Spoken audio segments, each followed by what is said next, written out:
한덕수 대행도 지금 이런 구상을 하고 있다는 건데, 한덕수 대행이 그러면 실제로 이재명 후보와 맞붙었을 때 결과가 어떨지도 한번 여론조사를 살펴보겠습니다. 여론조사 공정에서는 이재명 후보가 46.5%, 한덕수 대행이 38.1%, 이준석 후보 7.8%, 3자 구도를 가정해서 조사를 한 겁니다. 오차가 이제 8.4%포인트 나는 거죠. 다른 국민의힘 지금 최종 두 후보보다 격차가 지금 제일 접전이라는 겁니다. 한동훈 후보는 이재명 후보와 이렇게 되고요. 김문수 후보는 46대 33이 나온다.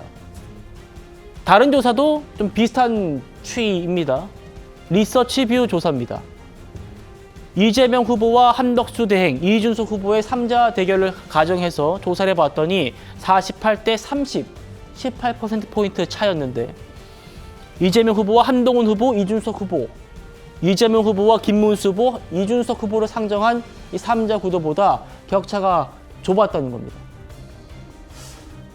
조현삼 부위원장님, 이 조사들 어떻게 보고 계십니까? 일단 아직 한덕수 총리가 공식적으로 대선 출마를 선언한 것도 아니고 단일화를 이뤄낸 상황도 아니기 때문에 지금 여론조사 결과만을 가지고 단정해서 말씀드릴 수는 없는 부분이긴 하지만, 어찌됐건 지금 보수 쪽에서는 한덕수 총리가 가장 앞서 나간 것처럼 보이는 그런 여론조사처럼 보이긴 합니다. 하지만 저는 그 부분도 본인께서 직접 이번 대선판에 등판을 하고 여러 가지 국민들로부터 검증받는 절차를 거친다면 글쎄요, 이 지지율이 그대로 유지될 수가 있을 것인지도 아마 살펴봐야 될 문제가 아닌가 생각이 들고요. 어떤 여론조사를 하더라도 이재명 후보가 상대 어떤 후보를 압도하는 결과를 낳고 있죠. 그렇기 때문에 저는 이게 과연 빅텐트를 말씀들을 많이 하시는데, 빅텐트의 성공 가능성은 내가 이 후보를 지지했을 경우 이재명 후보를 넘어설 수 있는 그럴 가능성이 명확하게 보일 때만 가능하지 않을까라는 생각이 듭니다. 그런데 그 어떤 후보가 나오더라도 아직까지는 격차를 보여주고 있죠. 그렇기 때문에 지금 여러분들이 거론되고 있긴 한데, 빅텐트에 합류할 그런 분들이 과연 어느 정도까지 나올 수 있을 것인가. 사실 빅텐트가 성공하려면 한덕수 총리만으로는 부족하죠. 지금 세 번째 후보로 나와 있는 이준석 의원 같은 경우도 그 빅텐트 안에 들어와야 됩니다. 과연 그런 결정을 내릴 수가 있을까요? 지금 현 시점에서는 어떠한 여론조사 결과를 살펴보더라도 그건 좀 무리가 아닌가라는 생각이 듭니다. 예, 그래서 결국 단일화를 해야 한다는 겁니다. 빅텐트를 통해서 반 이재명 단일화 후보 한 명만 내세워야 된다는 건데, 지금 한덕수 대행 주변에서 국민의힘에 입당한 뒤에 단일화를 할지 아니면 당 밖에서 먼저 단일화를 하고 갈지, 이걸 두고 의견차가 있는 것 같습니다. 들어보시죠.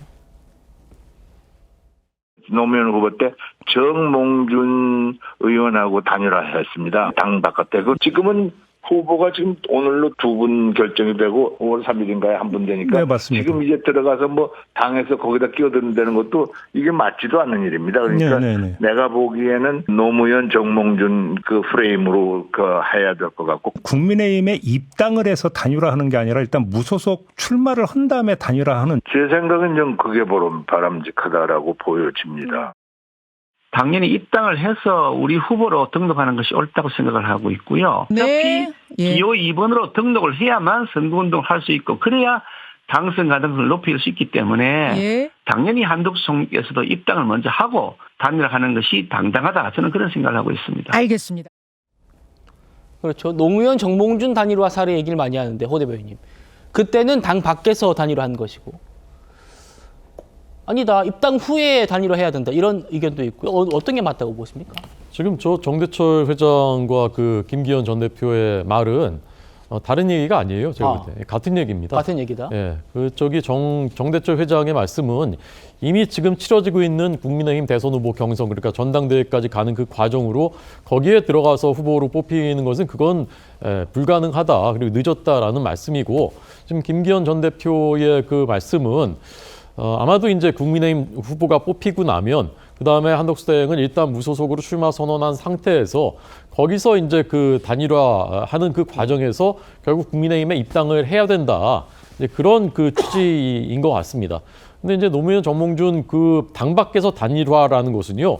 그때도 두 당이 다 있었어요. 한쪽은 민주당 이름이 정확히 민주당이었나? 여기 이제 국민통합 21. 예, 그 후보 양당 후보로 나온 상태에서 단일화를 한 겁니다. 그런데 한덕수생이 지금 만약에 출마를 하신다면 무소속으로 나왔을 때 무소속으로 선거운동을 계속할 수는 없어요. 짧은 기간은 할 수 있을지 몰라도 조직이나 인력이나 뭐 경험이나 뭐 자금이나 이런 게 없으면 올해 도저히 갈 수가 없습니다. 반기문 총장도 그래서 며칠 8일 만에 이제 그만두신 것이었어요. 네.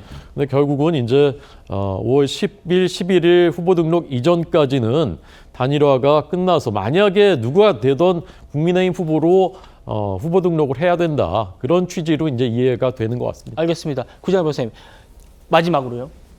한대행이 사퇴를 할 때 절차가 어떻게 되느냐. 왜냐하면 지금 한대행 위에 사표를 처리해 줄 사람이 없잖아요. 어떻게 되는 겁니까? 근데 이게 법적으로 무슨 첨예한 문제가 걸린 게 아닙니다. 일단 첫 번째로 본인이 직접 결제하면은 결제 처리가 됩니다. 그래서 뭐 논란이 없고 설령 결제가 안 되더라도 공직선거법에 의하면은 자신에 대해서는 기관에 사직원만 접수시키면은 수리가 안 되더라도 출마할 수 있다고 되어 있고 그렇군요. 이게 황운하 판례라는 사례. 그 사례에서도 사직원만 접수된 상태에서 출마할 수 있다고 재확인이 됐었기 때문에 저거는 전혀 논란거리는 아닙니다. 알겠습니다.